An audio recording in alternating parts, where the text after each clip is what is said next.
We're on a mission to reignite the soul of attacking rugby. Alan Zondagh is a legendary coach whose career spans decades. Joining him is his son, AB Zondagh, a progressive attacking specialist. Together, they've distilled their shared wisdom into a book, Attack, a manifesto for fast, creative, chaos-driven rugby. I've always been a coach to try and develop the individual player in my team and make him better.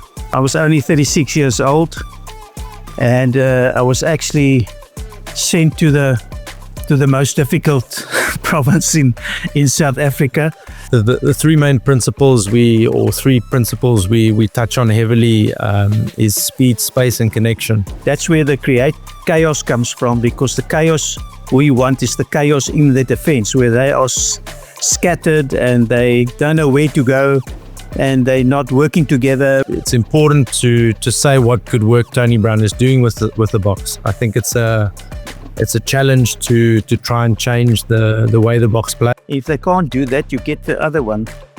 I feel like taking a gun sometimes and shooting them. You know, next please.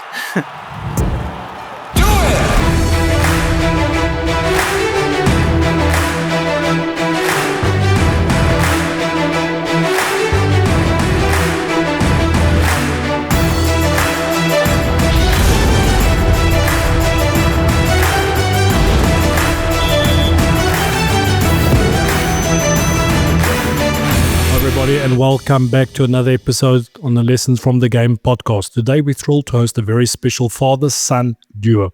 We're on a mission to reignite the soul of attacking rugby. Alan Zondagh is a legendary coach whose career spans decades, from transforming Eastern Province into trophy winners and shaping Springbok greats at Western Province, to steering Saracens and founding South Africa's Rugby Performance Centre. Joining him is his son, AB Zondagh, a progressive attacking specialist who has guided teams from the Sharks to Toulouse, Scotland, and now Lyon. Together, they've distilled their shared wisdom into a book, Attack, a manifesto for fast, creative, chaos-driven rugby. We'll explore their unique journeys, unpack why attacking flair matters more than ever, and discover how coaches and players can embrace a braver, more skillful approach to the game. Get ready to be inspired. AB, Alan, Ben, how are you guys doing? Good. All good. Thanks. All good. Great intro. Oh man, I was under pressure there with that intro there. Alan, just want to say welcome to this podcast, and I just want to say it's a massive privilege having you on. And also thanks, AB, for joining us again. I know it's a busy schedule at the time of this recording. You guys are getting ready for the first game of the top 14, getting ready for that emotional roller coaster again. And it's just massive honor. Alan, you know, obviously I used to support some of the teams that you coach, which I no longer support today, but you had a massive impact on South African rugby. And also you coach Ben, but before we get started, Ben, how are you doing? Yeah, mate, I'm almost dried out. We went camping again at the weekend, and yeah, mate, it rained solidly. I needed a wetsuit, and so that was the last one of the summer, and back to school for the kids and all that type of stuff this week. So all go, but yeah, all good. Thanks, mate. What about you? No, awesome. Same. Back to school, man. I had to get up early this morning, take my youngster to school, and she's gone to the big school here in France, college. She's starting CZM today, so it was a massive one. But yeah, it was a great day, man. Alan, how are things going? You know, you guys have just started this unbelievable book, Attack. Tell us about the journey so far. Well, I think I'll start by saying that if I knew this was all these things that you had to do to actually publish a book, I would never have started in the beginning. I think there was a time, and Avi will know, that I got to a point where I actually said to my wife, I'm going to take my manuscript now and chuck it in the bin. I'm fed up now.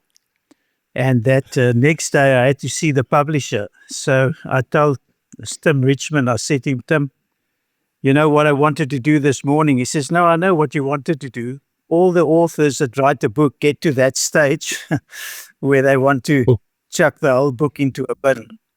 But luckily we didn't do it. And now that it's out and it's been printed, and the excitement around it and people that are receiving the book, the response that we're getting has made it all worthwhile. The publishing date was, I think, pushed out 6 or 8 times from the original date. So yeah, a lot of small little things that need to get done that you don't necessarily think of or know about. And as my dad said, luckily we had Tim by our side to guide us through the process. So we got there in the end. You won't believe it, but we actually wanted to try to get it out before the World Cup, the past World Cup in France. Okay. And so now you can think how long it's taken from there. But at that time, we didn't realize how long editing and checking over and over, how long that takes. But Tim sort of slowly guided us, and he made the right decision. I think it came out for us, at the right time. All right, before I hand over to Ben, I think I'm gonna kick us off, Alan, as we normally do with our podcast. And we're not going to get you to do it. AB, you've done this before. What is the one lesson from the game of rugby that you have learned that you can share with young rugby players and inspiring coaches? Just you start with a very difficult question. You don't have a lot of experience. Yeah, I've always been a coach, and maybe Ben can remember, if you can go back that far back. I've always been a coach to try and develop the individual player in my team and make him better. And AB will remember that when we had the Rugby Performance Centre, we said to ourselves that there's an Afrikaans word for someone that's not that good, and we called him a doppie. I don't know what the French or the English word is for that. And our motto was that we will turn that doppie into a better doppie. So that's always been my coaching philosophy, is that I had a responsibility towards the player that plays in my team to make him better. It was actually above for me than winning competitions. So maybe that's why I didn't win a lot of cups in my time. But I don't think many coaches get the opportunity in their whole coaching career to actually win a cup or a competition. But at least you've done something for the player. You've made the player a better player, and transformed normal players into international players. And that gave me the satisfaction of spending hours working with players. Today's Lessons from the Game episode was possible thanks to the support of Harris Begley Financial Planning, headed up by former Blackheath player Matt Begley. They are the experts to speak to for tailored advice on investments, mortgages, insurance, and pensions, helping you plan for a future of financial security. So when you think money, think Harris Begley, and head to www.harrisbegley.co.uk.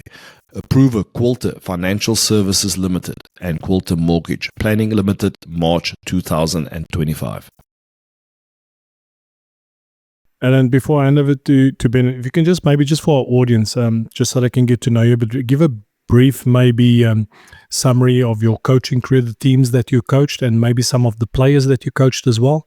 My first job in rugby was coaching director for Western Province. I was still very young, but it was like being a rugby teacher, so I had to educate coaches, write different manuals to upgrade the coaches in Western Province from school level, primary school level to club. And then after that, I got the opportunity to go to Eastern Province to become a Currie Cup coach, which in those days, we only had 6 teams in the Currie Cup, and they called them the 6 test unions. I was only 36 years old, and I was actually sent to the most difficult province in South Africa. Maybe you guys wouldn't have remembered that, but a lot of scruffy players, and discipline was the one thing I had to improve. but it was a big learning curve for me, and I really enjoyed it. Produced quite a few players from there. You can think of players like Henny Leroux that played in the 95 World Cup.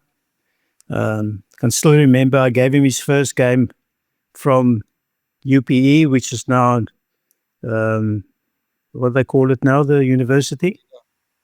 Yeah. Yeah, so from second team at the university, I picked him to play against the Bulls at Loftus Versfeld, his first game.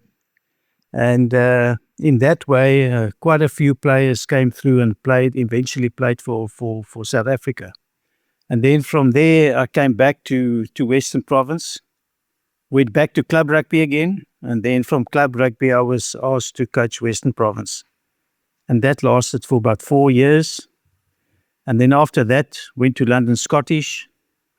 And then with the money business in the professional game, that was, I think, the second or third year of professional rugby. A lot of clubs were going bang. And I was without a job. And then Saracens approached me to be their director of rugby. So that at least gave me a chance to stay a bit longer in the UK. And then I came back to South Africa, started the Rugby Performance Centre to give players that were not the selected few from the schools that were put into the systems in all the big unions, the players that weren't invited to go the next step. So we started working with them, and from that group, I think Gurthro, in your French listeners will remember Bernard Leroux. He was in our academy for three years. Never even played any school representative teams. Josh Strauss played for Scotland later.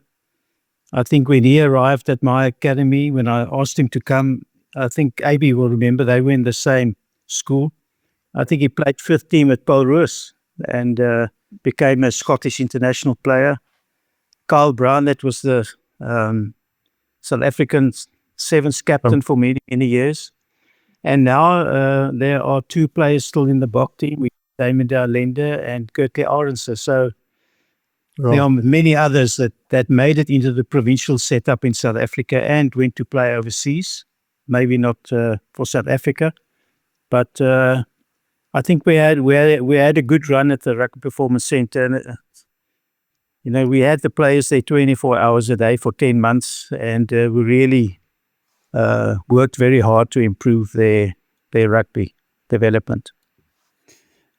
Alan, it's great to have you here. Welcome back, AB. It's lovely to see you again. Alan, when you're talking there, I think I know the answer to this one, but you and I have obviously known each other a very long time. But what would you say gives you the most pleasure when you look back and you reflect on your coaching? Is it the individuals, how you've developed them?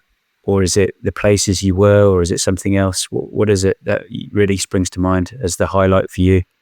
I think it's the individual. If they took the opportunity, because as you know, if you're a coach, you spend a lot of time to develop players. It's a lot of planning. It's a lot of hours. You're working with their minds. You try to encourage them to work hard at it, because any player that really puts the hours in can get to a level where they thought they would never be able to go. And that still gave me the most satisfaction in my life. There was a mother phoned me, one of the boys that were at the RPC, and she phoned me. I think he'd left about 2, 3 years, 4 years after he was at the RPC, and she said to me, "Thank you very much for what you did for my son." And I said, "But what is his name?" And she gave me the name, and I couldn't really remember his name because he didn't do anything in the rugby really. And I said to her, "Oh, that's nice to hear. And so what's happened to him?" She said, "No, I want to say thank you to you for helping me, because we struggled to get him through school every year at school. We just couldn't get him to pass properly. And he went to your Rugby Performance Centre after school. He came back and he went to university, and he's done his honours, his masters. at the university, and I said, but what have we got to do with it? So she said that the discipline, the work ethic, and everything that he learned at the Rugby Performance Centre, that helped him to make a success of his working career. So that gives you satisfaction if you've been involved in the game for that long. Yeah, that's great to hear. I think you probably take it for granted, but I think with a lot of coaches, alongside attack, maybe it's something that's not a given with a lot of coaching nowadays, and coaching and improving players. I think people learn systems and things like that. And I know with you guys, this passion for attack, and you've just written a book, Attack, and it's something that obviously I've heard many years down the years from yourself. Can you just talk us through your motivation to want to write a book about attack? And both of you, Alan, maybe first. I think the reason why we wanted to put our knowledge into the book about attack is you guys will know, and Gurthro will know, he's a forward, and Ben, you're also a forward. I don't want to say it's easier to coach forwards than to coach the attacking game. But the reason why attack is difficult to coach and you don't see results that easily and very quickly is because you have to, and I come back to the individual again, you have to try and upskill each individual in your team. If you want to have a proper team attack, you have to be able to upskill those players, and it takes a long time. And if I say to players or to other coaches, if I can start, we talk in the book about the ball man. And I've given the player that receives the ball, we call him the ball man. And to develop the ball man to make the right decision with the ball in his hands at that moment, at that split second in a match, takes a long time to teach him to see what he's seeing, how must he react, what must he do. And then if you've actually had some success with getting the ball man to a level, then you only start with the players that's surrounding the ball man and supporting him in what he's doing. I always say to players, you don't have time in a game to send a WhatsApp to someone behind you to say to him, listen, I'm going to go left and you come in on the right, or you go left and I go right. There's no time for that. So everything has to happen instinctively. And if you do the right training methods, those you can improve those things, but it takes time. And I don't know, Ben, if you experienced it when you were in the teams that I coached. There were a lot of times that there were two Alan Zondaghs talking to each other, and I'm three months down the line, and I'm carrying on with the things that I feel I have to do with this team. And the one Alan Zondagh will say to me, stop that now. Just go back to the conservative stuff. Just get those things right. Just get the team on the park. And then luckily the other Alan Zondagh says, no, I'm still going to carry on. And then it's funny, it happened with all the teams that I worked with. In about 3 months, 4 months later, the lights go on. And then it was all worth it. But I could have decided to go the other way, and then I wouldn't have had the same satisfaction of seeing what can happen if you approach it properly. It's AB, it's tough, isn't it? Because that requires time for the modern coach, and I guess it was, you didn't have much time, Alan, but you feel under pressure immediately for results, because especially when you're talking about the teams that, when you coached me at London Scottish and at Saracens, we were under pressure for different reasons. One, you needed the results, but AB, you don't have much time, do you, in the modern game? And the players are sort of, I think they feel like you're getting more pressure from the players because they feel like they have a certain level of knowledge and they're holding you to account from quite early on, I feel. How do you find it? Yeah, I think, look, the big thing we're speaking about there is the connection on the field, and what we talk about in the book is the collective understanding between players and what they see on the field and how they react and read off each other. And I think for a coach in the modern day, you have to be a bit brave in a sense, to keep on going with maybe some professional players would think it's mundane. They might think they are repeating the basics. But like my dad mentioned there, it's something that takes a lot of time to influence, firstly, the individual, and then takes even more time to put it all together in the context of a group of 15 players on the field. So I think as a pro coach or any coach really, you need to be convinced about your philosophy, and what you're trying to achieve. And then, like I said, you have to be brave enough to put yourself out there and to fight for your time. If you're in a pro setup like I am at Lyon, you have to every week fight with other staff members and manager, etc. For especially the physical trainers for time on the field. And then based on that time that you get, what do you attribute your time to? So, and another part of the book that we talk about quite a lot, it's called the speedometer, the rugby speedometer. And basically it's a visual of the game from conservative to creative. And it's how you cut up your time between the two with what you have, to get the result that you want to see on the field. So yeah, it's a difficult question to answer, but I think the book explains a lot about the philosophy, about the way to implement it on the field, the way to coach it, the way to think and train as a player. So yeah, hopefully the book will make sense, a little bit more sense to everybody, not 100% understanding the phrases coming out of our mouth. So. AB, that's brilliant. I think one of the big questions that we wrote down, and we wanted you to address yourself and your dad. Why do you think in a modern day game, attack you guys feel has been neglected?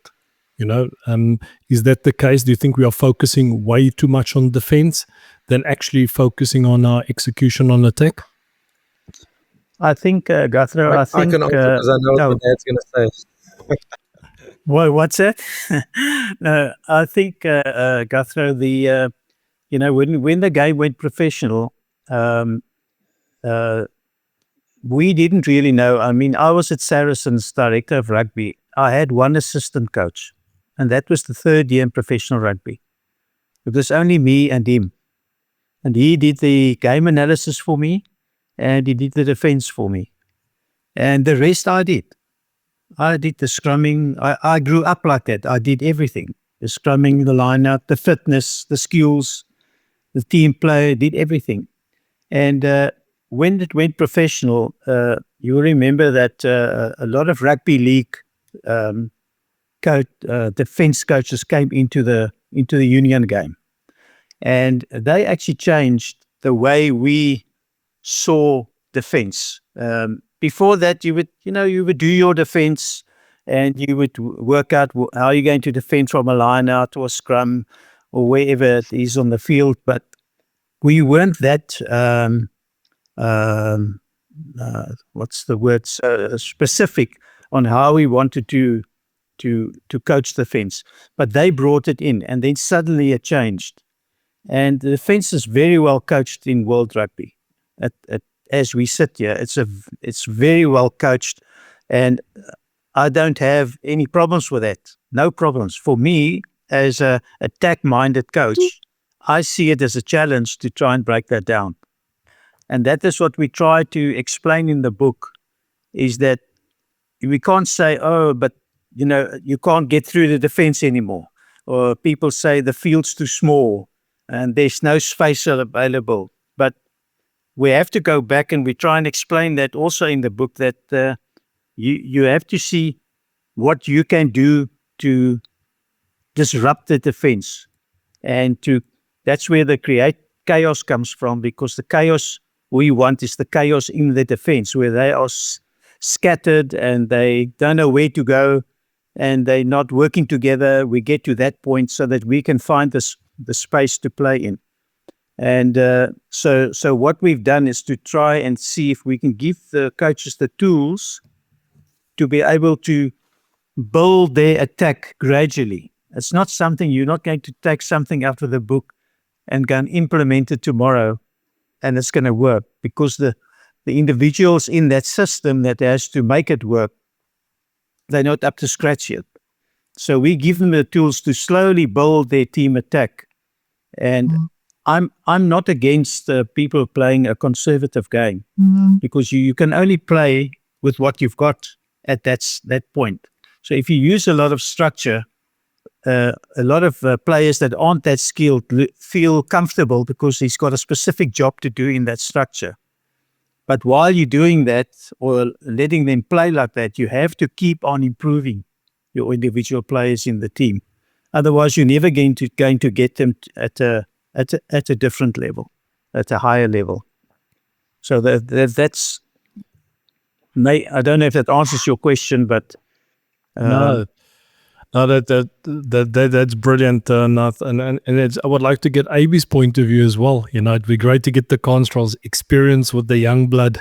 And obviously, AB, you wrote the book with your dad. Is there anything that you would like to add on that? Do you feel in the modern day game, sometimes we tend to focus more on attack? Is that the case? Where do you feel the game is at the moment? No, I must agree with my dad. I think defense is still a slight in the lead. I think teams are slowly starting to differentiate themselves more. I'd say in the last 3 to 5 years.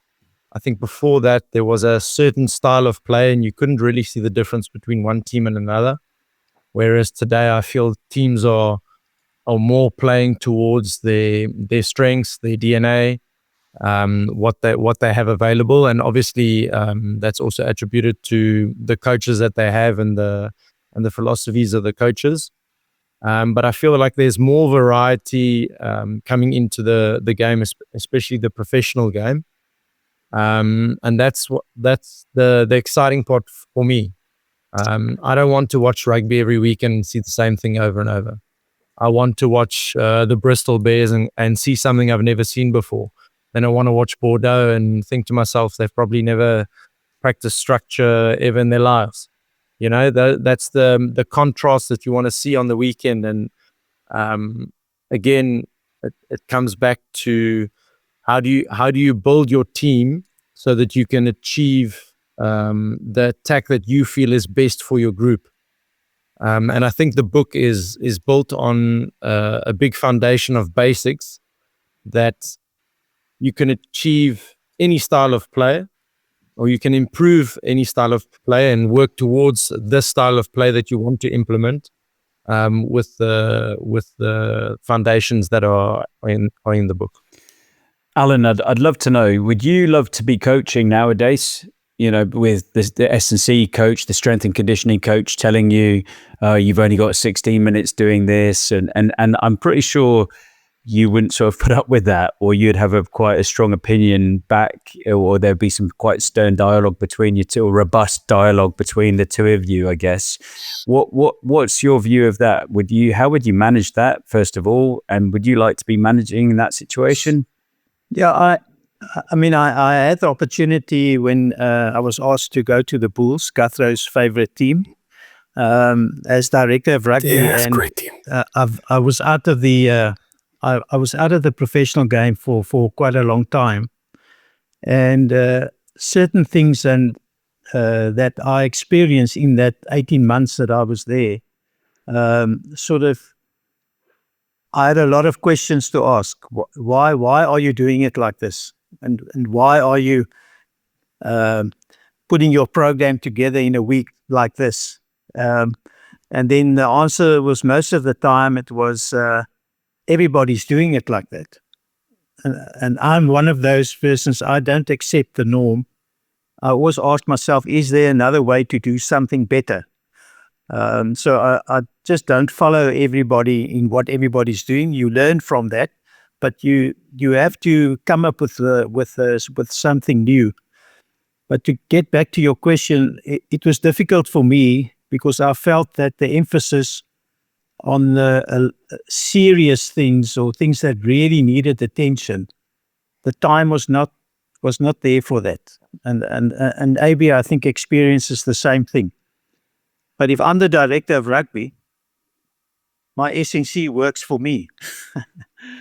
And we have to have an understanding that, you can have the strongest players in the world, but if they can't catch and pass a ball, it's no use. We're not doing WWF or something on the rugby field. We're playing rugby with a ball. And so if I'm in charge as a director of rugby, it's up to me to say, this is the way the week has to go. This is what we have to do. So I don't think I would struggle because I've never been an assistant coach in my whole career. So, and I wouldn't mind being an assistant coach to anybody. But my life just worked out like that I was always the head coach or the director of rugby in my whole career. And then you have to make the decisions because at the end of the day, it's on your head. But I wouldn't do certain things the way they're doing it now. I feel they need to be a bit more creative in finding other ways and means to get their team to perform better on weekends. Sure. I mean, it seems to me that the top 14 AB is a place where you can be a bit more adventurous. The crowd want to be entertained. They obviously want you to win. There's more pressure to win at home, but there seems to also be an expectation that they want to see tries. I'd imagine it's slightly different, say, in the top 14 than it is in the Prem or maybe in South Africa with that mindset of being open to attacking. Well, I think Ben, the top 14 is, it's, in my opinion, the toughest competition in the world at the moment. I can't say that for certain because I haven't coached in all the competitions, but I've coached in a couple.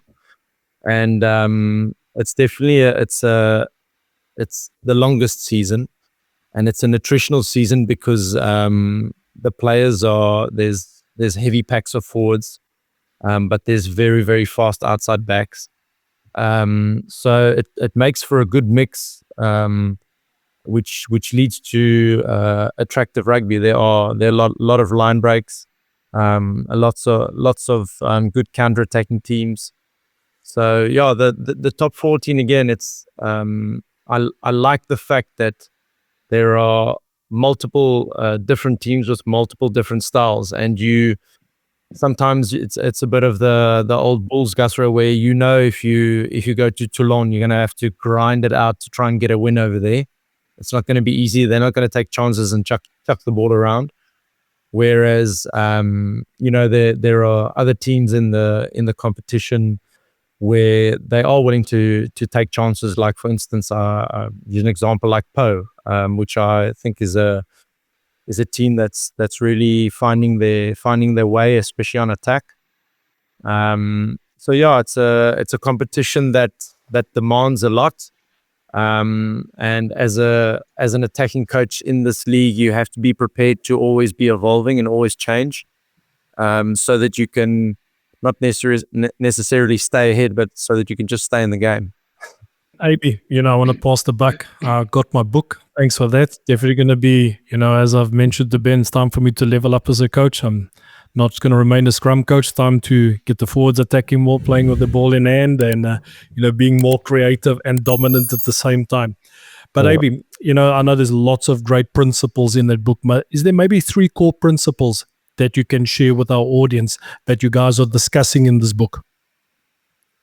Yeah, I think the 3 main principles we touch on heavily is speed, space, and connection.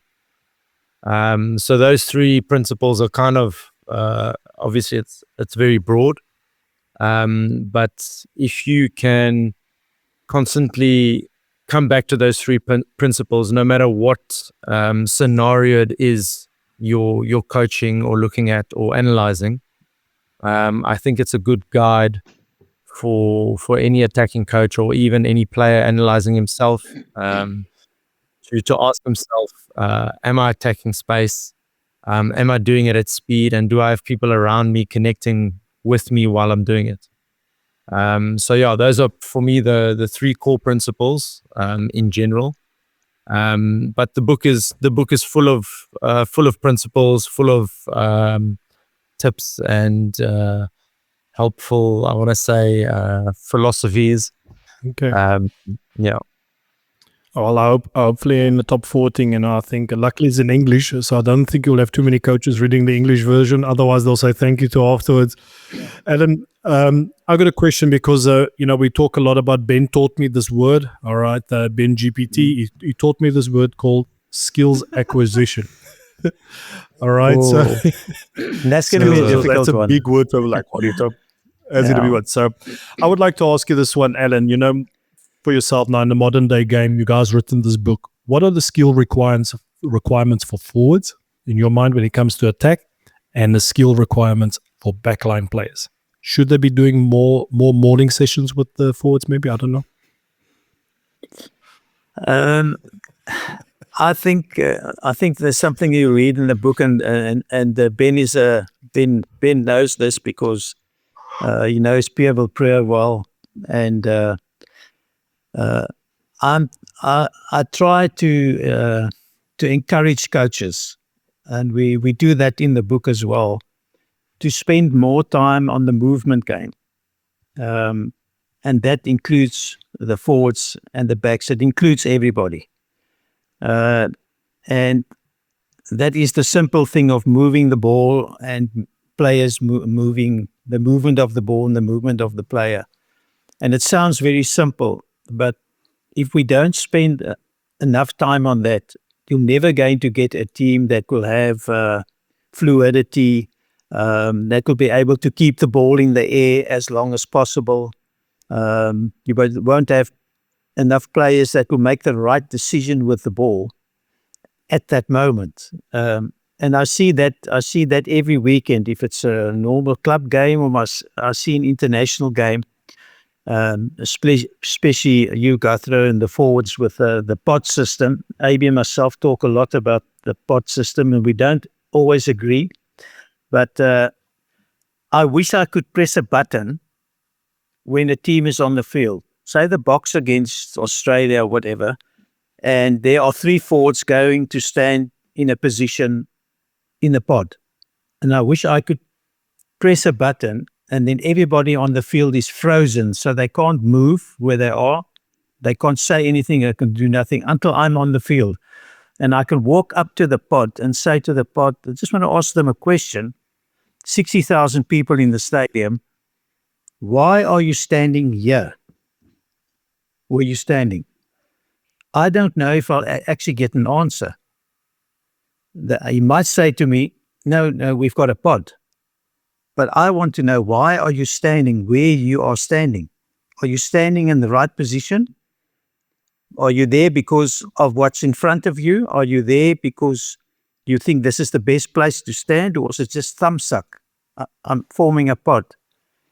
Because when they start playing from the pod, they just don't make the right decisions with the ball. They either don't pass it where they should have passed it, or they don't go into contact into little space that's there to be in charge of that contact. We actually call it in the book the attack zone. So if Ben's got the ball and I tackle him, or I'm in that zone where it's one-on-one, any game that you freeze comes down to a 1v1 situation. There's one defender and the player with the ball. And that zone we call an attack zone, not a collision zone, because the attacker has to be in charge of that zone. Then everything is more simple and everything will work better if he's in charge of that. So I don't see players making the right decisions. If you don't make the right decision, you don't actually give your team anything positive to continue play. And that's one of the biggest problems in attack or in a match that people play. I don't want to use the statistics because I don't really like the statistics, but I'll just give it to you for interest's sake. South Africa played in Italy in the first test, and I think the Italian team was they said it was like an under-23 team or whatever they played. A lot of their young players, and in that game, South Africa, I saw what I pick it up immediately, the way they played, or any team when they play like that, I pick it up, and I thought to myself, I'm going to now take stats of this match, and I woke up 3 o'clock the next morning, and I went and sat, and my piece of paper and my pen, and I took my stats. And all I wanted was, I was only interested to see how many passes we made before we made contact. So so it leaves 9, and it goes to one player, and he goes into contact. That's one pass, contact. If he makes 2 passes, contact, that's a 2-pass game. But the end, I'm not going to bore you with all the detail, but the end of my stats, it was 75% the box game was played in the 1-2 pass game. In the 1-2 pass game. And because of that, and the thing that I also look at is how many times does the 9 pass to a 10 or a 9 passes to a forward, that percentage. If the 9 to 10 is very low, I don't even have to watch the game. I'll tell you, it was a difficult game for that team playing. There was no movement. And that was a very poor game that was played by the Boks on that day. They won the game, but it was a poor game. And the other stat that I didn't really take, which would have shocked people, is that I think there were 10 players in the Bok team that day that never passed the ball to another player. Not once. So now you expect the 5 players that are left to do all the work, to create everything that you want for your team to go and score a try. So I don't say that does not work, because they won the game. But if you're up against a team that's similar strength, and you want to play a 1-2 pass game, you are really going to struggle. You're waiting for penalties to get your 3 points. You're playing for penalties and hoping you're going to win the game. You're not winning the game because you're running them to pieces or doing something good on attack. It's a static type of game. It's war. It's just boom, boom, boom all the time. And I think there are some players in that team at the moment that haven't passed the ball in 3 years to any other player.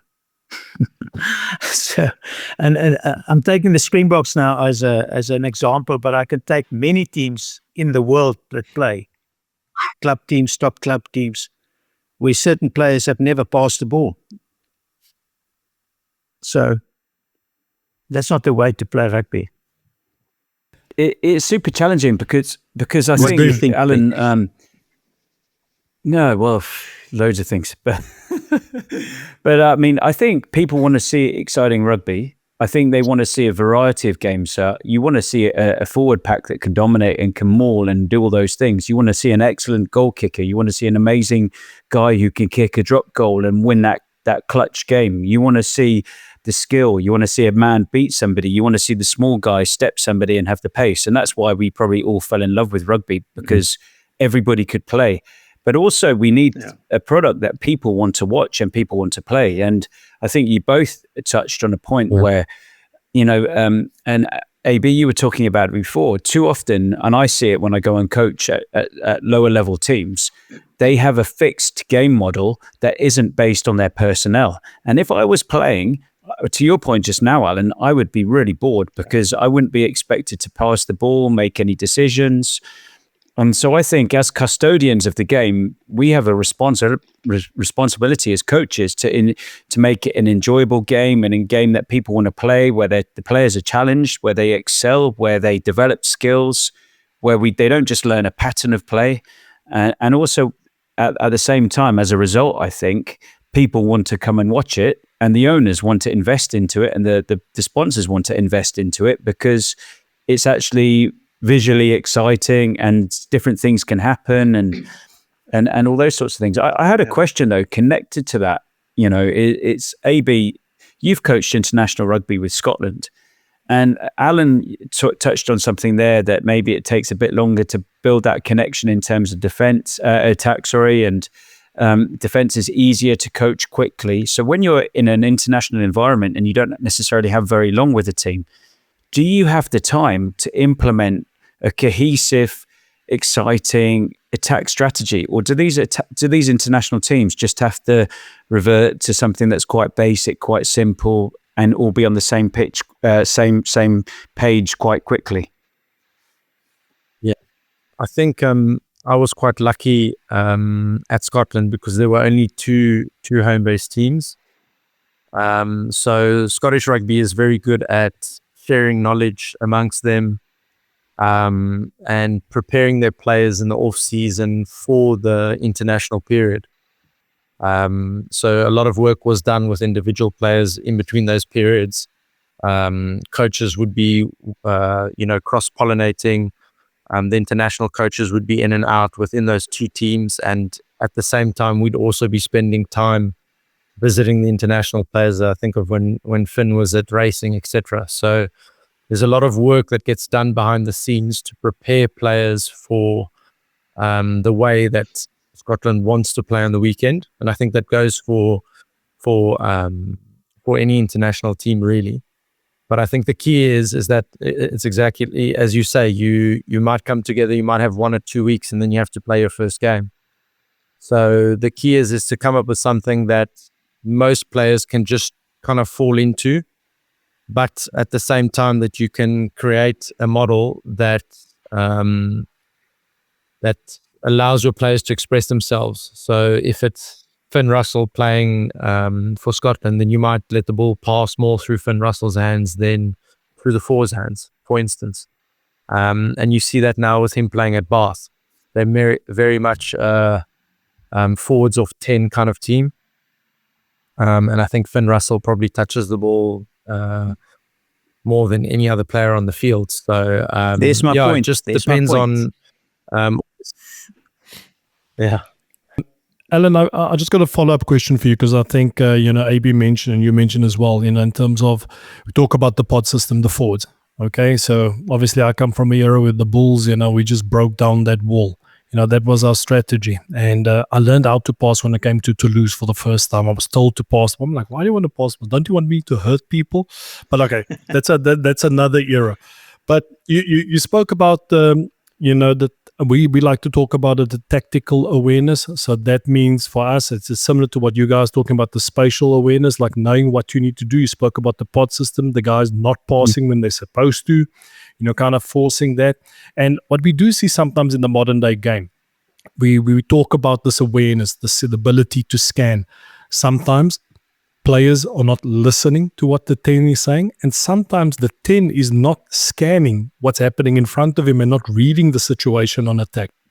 So it comes down to communication as well, and also that feeling for the game as well. So how can players, the pods, the forwards, and the backs improve their tactical awareness or that spatial awareness so that they can actually have that feel, right, now I need to actually do the pass behind the back, or that extra tip pass, or actually I need this ball to come behind the back. I know you can't say it's in the book. I know it's in the book. But if you can maybe just give some tips to coaches, maybe how they can help players to develop this. I'm not sure if I'm making myself clear on the question. Yeah.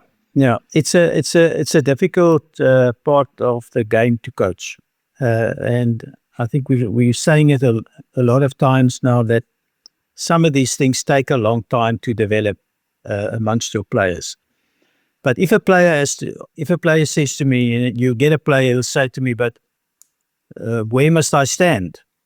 And then my answer to him will be, go and stand somewhere where there's nobody in front of you. Then at least it's not your job to go and fetch the ball at the ruck. You give the team an opportunity to be in a place where you can make a difference when you get the ball.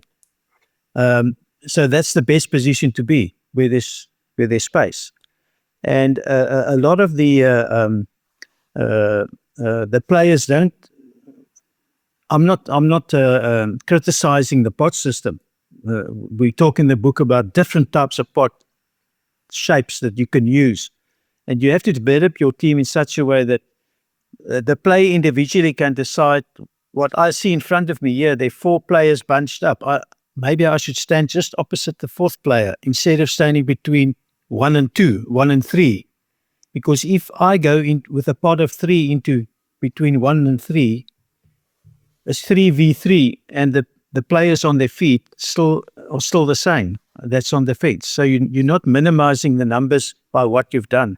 So if they understand that, I tried a thing at the club where I was involved last year at Hamilton's as a director of rugby, and I said to the coaches, the players the forwards that come around that just go and stand there and they form a pod. So what I try to do is to get them to look what's going on. So I said to the front, the first player that arrives for a pod, you have to count in front of you and go and stand opposite number 4. I mean, it sounds very simple, but it actually taught them through the year. It just became better and better. It's not to say you had to go and stand opposite 4, but in the beginning I said, you look for number 4 in the line and you go and take your position opposite 4, and the other 2 players can take it left or right or on your sides. And when you get the ball, you attack the space between 4 and 5. So 5 will come in, 4 has to defend you, and there are still 3 players on the inside. Now, if you win a quick ball there, it's very difficult for people to fold and to get numbers on the same side again. So as soon as we started doing that, the forwards were looking at something. They weren't just running, stopping, standing, waiting for the ball to come from a 9. They were actually counting and looking in front of them, and then they started finding the space to play in. So you have to do small things like that to develop their vision and their understanding of what's happening in front of them. And I mean, you can see on Saturdays teams play, and they play to where the most defenders are in the line from a face ball. So, for example, there'll be 9 players on the one side and only 3 on the other side. It might be a shorter distance to the touchline, might not be in the middle of the field. So the open side, there'll be 9 players. Then they attack the most players. And there's a simple thing that if you want to get things going in the beginning, that your decision makers, we call them the KDMs, that will be the 10, the 9, the 15, and the 12, they will look at the numbers in defense. So if you want to improve your attack in the beginning, look at the numbers, 9 this side, 3 that side, attack the 3. But you can't attack the 3 if you don't have people in position to attack the 3. And that I also see day in, day out with teams playing, that they're going to the open side where there are 9, 10 defenders. They can only attack that side because the whole team is actually on attack on that side of the ruck. They've got nobody on the left side where there are only 2 defenders.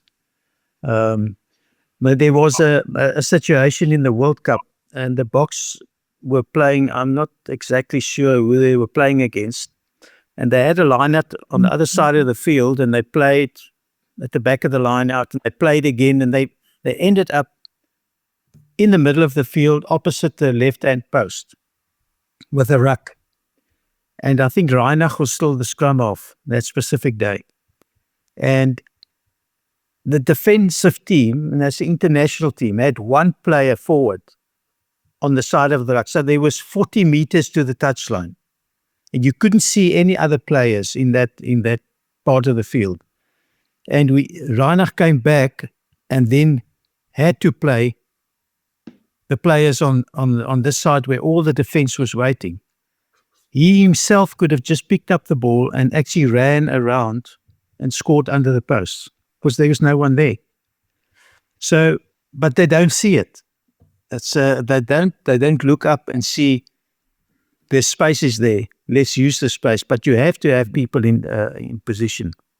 And I think the one thing we talk about in the book a lot is also positioning in rugby, players positioning themselves in a good position to attack.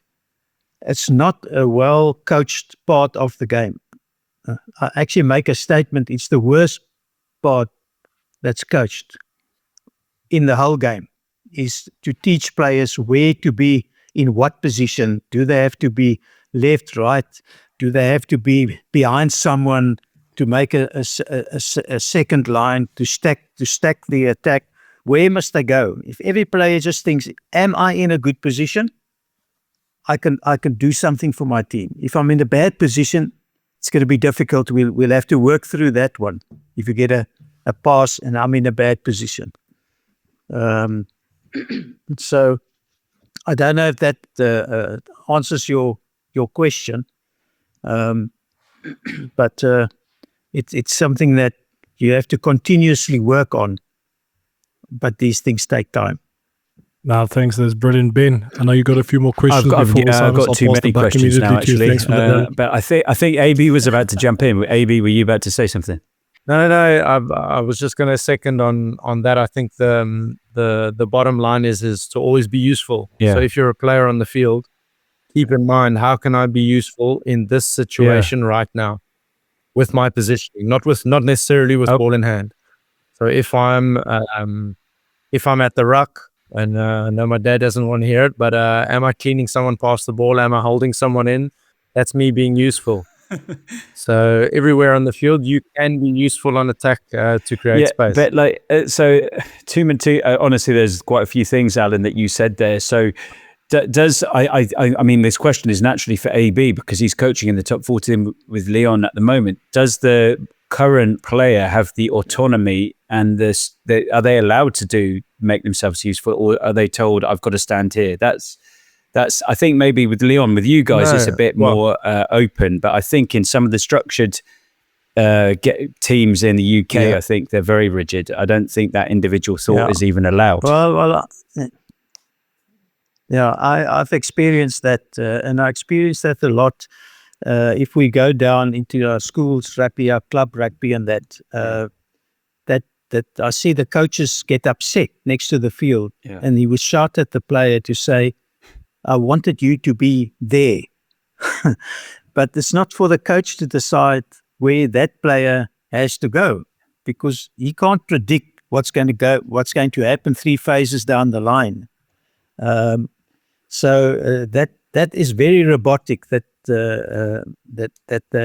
coaches sort of inhibit their players to express themselves, and you must develop them and teach them to be able to do anything. I'll come back. I think Gurthro asked it previously. The game of rugby consists of so many elements and so many ways to play the game.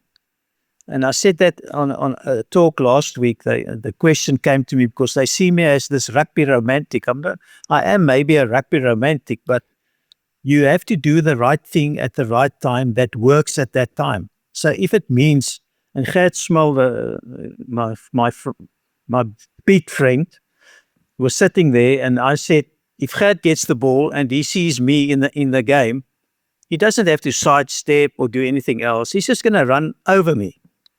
And if that works, I'm not against that because it worked. If you want to run over someone or into someone, then you do that. So I'm not against that. It's just the amount of time that you use the wrong thing over and over and over, and people don't ask themselves the question, but it's not working. What's happening now? Alan, I'd love to. It's amazing. I mean, I've got. So I'll go through my thought process here, because obviously I played under you at London Scottish and at Saracens a long time ago, obviously. But when you were talking, it occurred to me, do you believe that the number 9, the Scrumhalf, is the most important or most influential person on the field, given where you want people to stand and the decisions to be made? Would you, I'm not putting words in your mouth, I don't know if that is the case. Would you say that? No.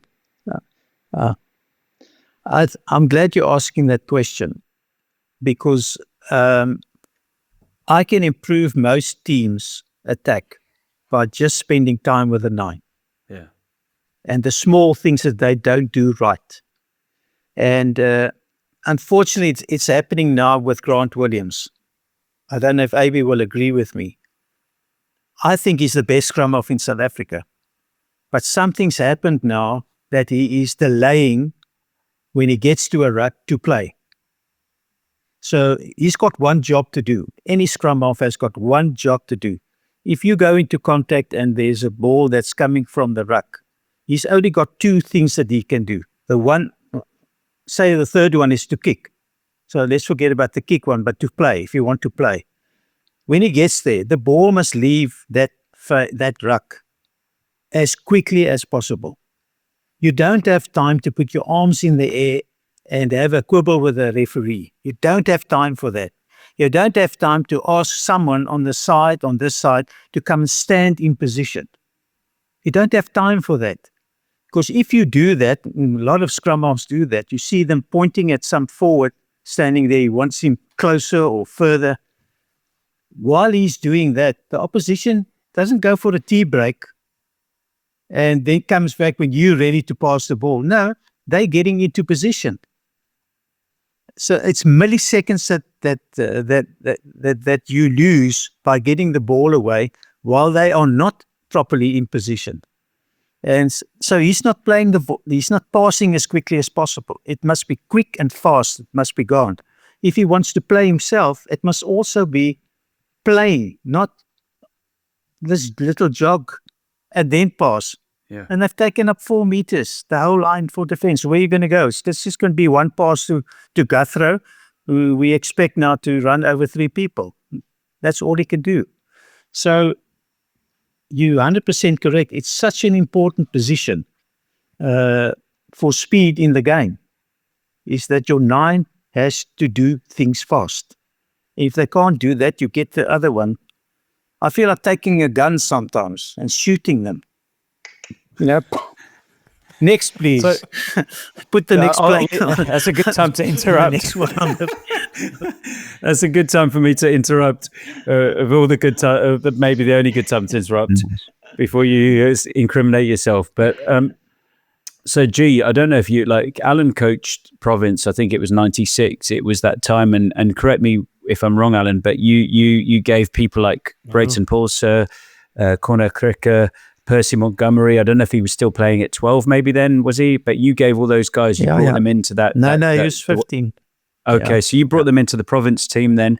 But my train of thought was that you signed Robert Jones, the Welsh scrum half, and he was well known for being really quick and getting that going. Has your philosophy changed though? Is it always, that's like 30 years ago. Is that a key fundamental that's just still remained the same today?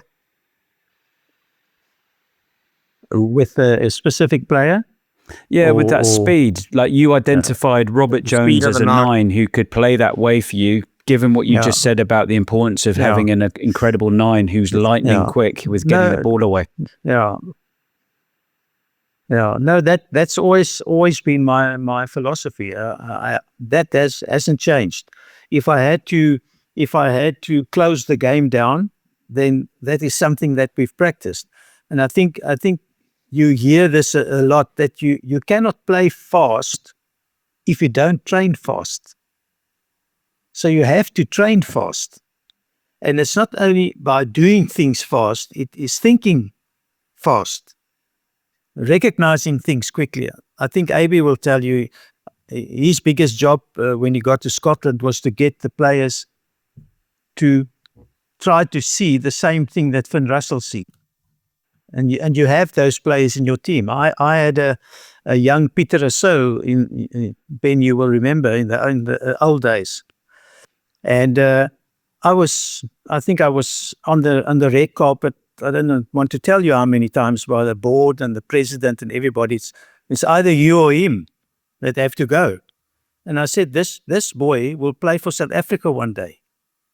But he was crazy. We didn't know what he was going to do, and he himself didn't know what he was going to do. And then I decided to make sure I get my 14 players to back him up, that even if he makes a mistake or the wrong decision, we try and do something positive from that. And we scored 80% of our tries through counter-attack, and he became a Springbok. I think if I got rid of him at that time, we would never have heard of Peter Rousseau. It's how things work.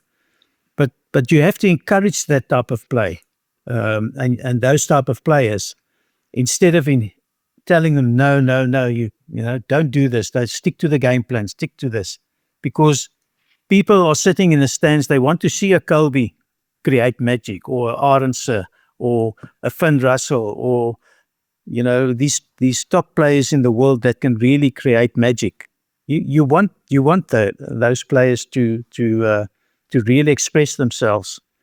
And when you want to close it down, because you have to close it down, you close it down. You slow it down, you slow the game down, but you can't do that all the time and expect things are going to happen. AB, thanks for that, Alan. That's very insightful, and I think there's so many gems and so many insights. But the big question I have is for AB. You know, we all, and I've been there, experiencing that pressure of the how can I say, the clubs. You know, you need to win. That's what's important for them. Sometimes it's not the way you win that's important. So, and we see what happened with the Boks as well. You know, they play. I really enjoyed their style of play, which everyone now in South Africa calls Tony ball. All right, and the way they attacked, I enjoyed seeing that attacking style of play. Then they lost, and then we saw the following Test match. They went back to the kicking game. Went back to what they know. Dual got those players in. So attack is your forte. So how would you justify, as a coach, an attacking coach, saying, listen, let's just stick to our guns. Let's not change it completely. So do you, how can I say, give preference to the result? Or do you say, let's just bite the bullets? Maybe it's different than international level compared to, but if you were in the same position at international level, you lost the Test match at home, but I saw some great stuff attacking wise. I saw the way the players were handling the ball, behind the back passes, the tip pass, the soft hands, the soft skills was brilliant. And then the next game, we saw it change. So if you were in the same position, how would you justify it that we keep that game plan going? Yeah, I think, Gurthro, if you go back to those first 20 minutes of the first test against Australia, if you only watch the first 20 minutes, you'd say this is the best rugby South Africa's played for many, many years. And I think it's important to say what good work Tony Brown is doing with the Boks. I think it's a challenge to try and change the way the Boks play. But I do think we have the players to do that. We've got the individual skill, we've got the ability, and he is slowly but surely changing the mindset and changing the philosophy of the team. I think the advantage that South Africa has is, as soon as they feel they're under pressure or they need to win and grind out the game, they know exactly how to do that. But I think, and this is just in my personal opinion, I don't know if it's true, but I think the appointment of Tony Brown is obviously with an eye on the next World Cup. I think Rassie has seen that the attacking play in international rugby is slowly but surely getting better and better. Defenses are being unpicked more and more.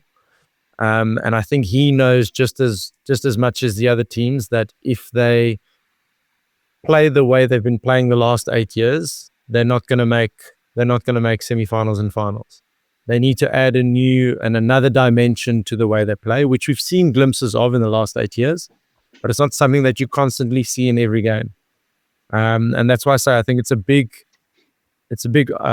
job that Tony has ahead of him, but he's been making good work of it already. And to answer your question about the pressure, it all depends on context.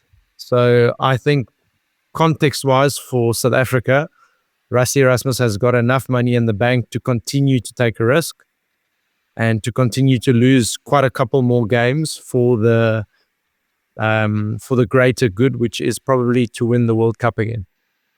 So in my opinion, yes, they might have decided to grind one game out now before leaving for New Zealand. But they need to let Tony do his thing. They need to let him ingrain his philosophy and really put his influence on the players and the team for us to have a chance at being successful in the World Cup. That's my personal opinion. Oh, great. Thanks for that. Thanks for that, AB. Oh, man, I can keep on talking here, but I know we've ran out of time. Ben, I know you got a few quick fire questions lined up for us. Yeah, thanks, G. I have. Can I make a suggestion as well? Alan, I'd love if, I'd love to talk to you about talent ID, because when I reflect back on some of the stuff that we've spoken about down the years when I visited you, and I know that province team that you brought through, you just touched upon Peter Rousseau, but in that team you had the likes of Corner Crooker, like I mentioned, Percy Montgomery, Brayton Paulser, Tian Strauss, I think, and loads of other guys.